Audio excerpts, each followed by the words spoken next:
Hello everyone, I'm Tremayne, and this is your Days of Our Lives Best and Worst of 2019. I'm actually going to combine the videos as you saw before.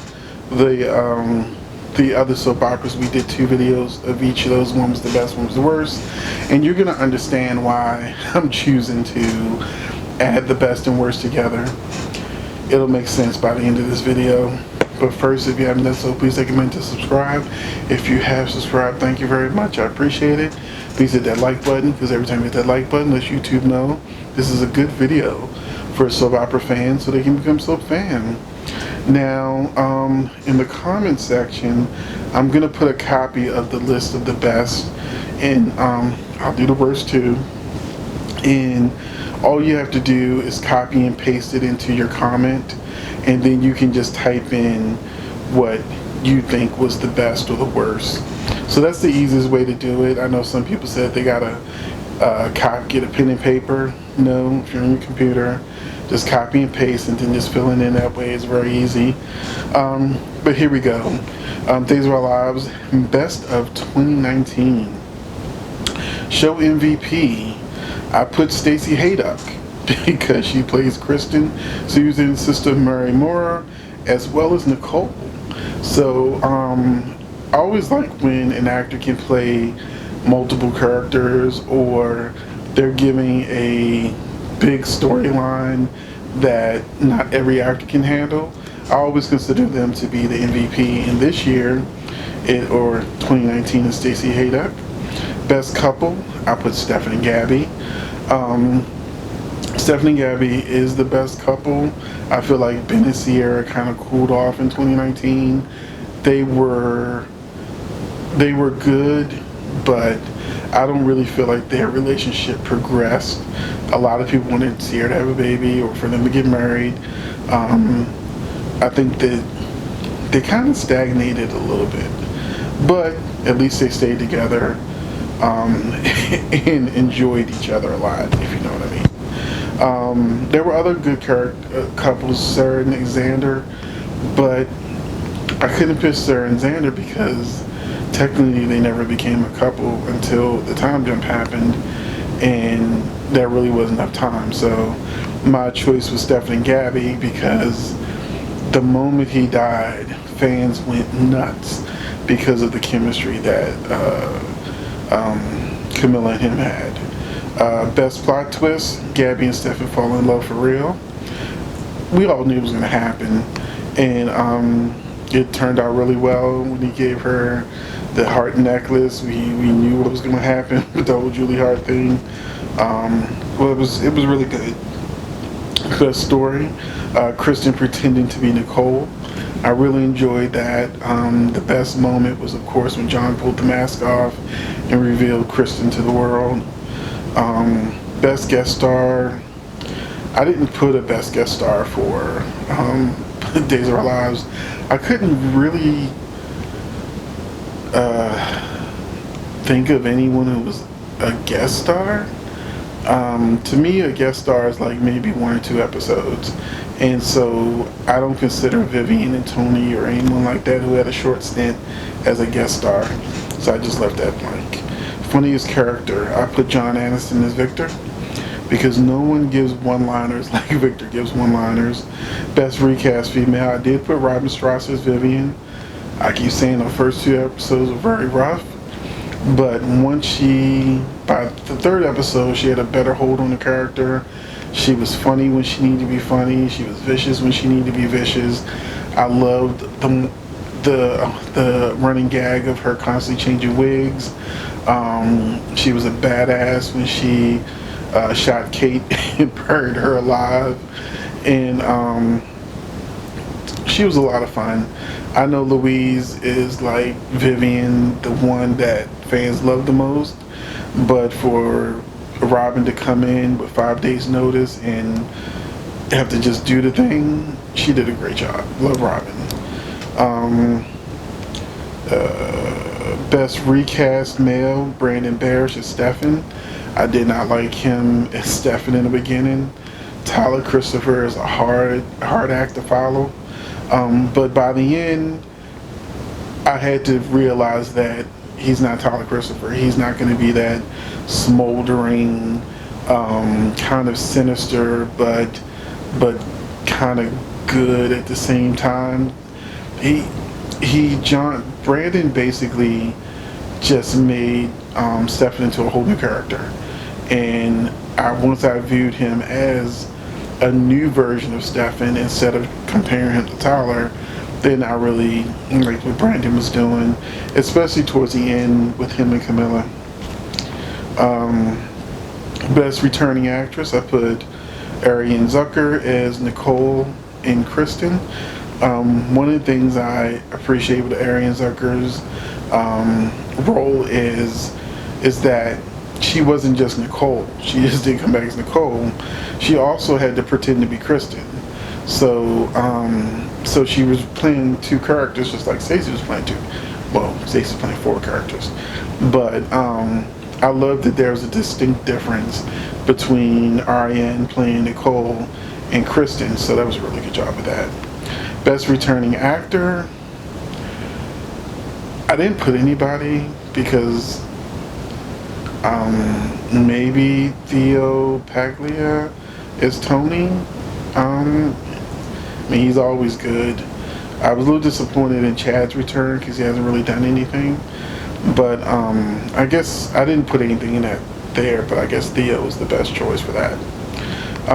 Best newcomer male, best newcomer female, I left that blank because I couldn't think of anybody. Best villainess, Stacey Haydock is Kristen Demir. Best villain, Greg Rickard as Leo Stark.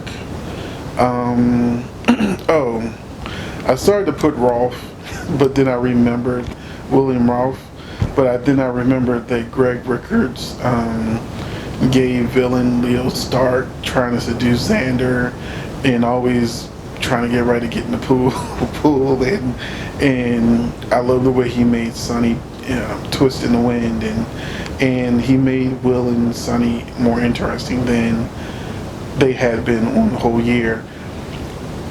People love Will and Sonny together. There's a whole group dedicated to Will and Sonny fans, but I didn't watch them back then because I wasn't watching the show back when their story first started, so I don't have that nostalgia when it comes to Will and Sonny. But when I came in, Paul was the new Will and Paul, and when he cheated and all that kind of stuff. They had a lot more to do when Paul was on the screen, and they had a lot more to do when Leo was on the scene. I don't know what Evan's gonna add to the triangle, but they're better when they've got some sort of major obstacle, not when like Will's in jail. I'm talking about something bigger going on.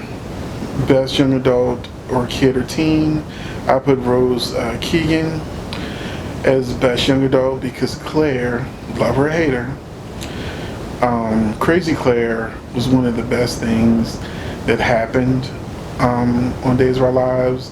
I enjoyed her storyline. I really felt for her. I was really mad when she left the show. I'm happy that she's returning to the show later this year.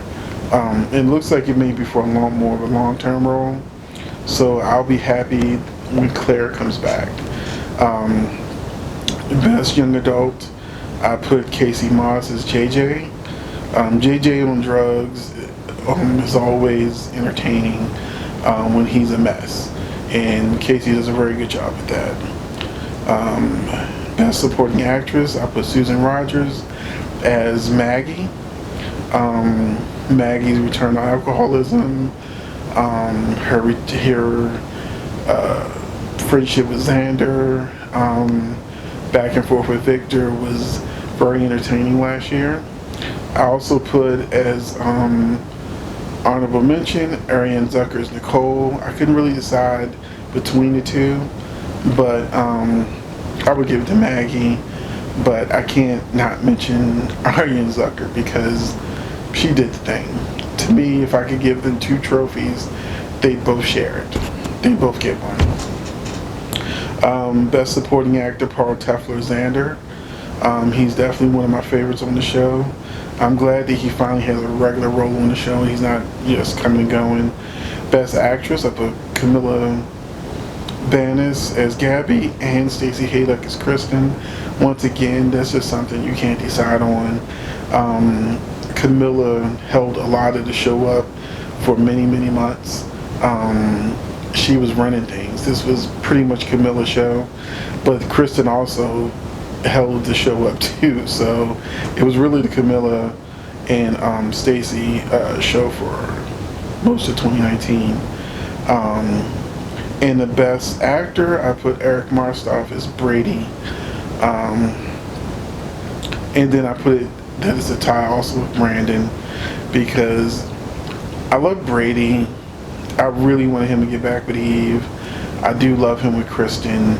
And it's like, no matter who you put him with, you know, Chloe, Nicole, he just meshes with, you know, whoever you put him with. And, you know, he has a lot of, you know, just understated scenes, especially he doesn't have to say he's in love with Kristen.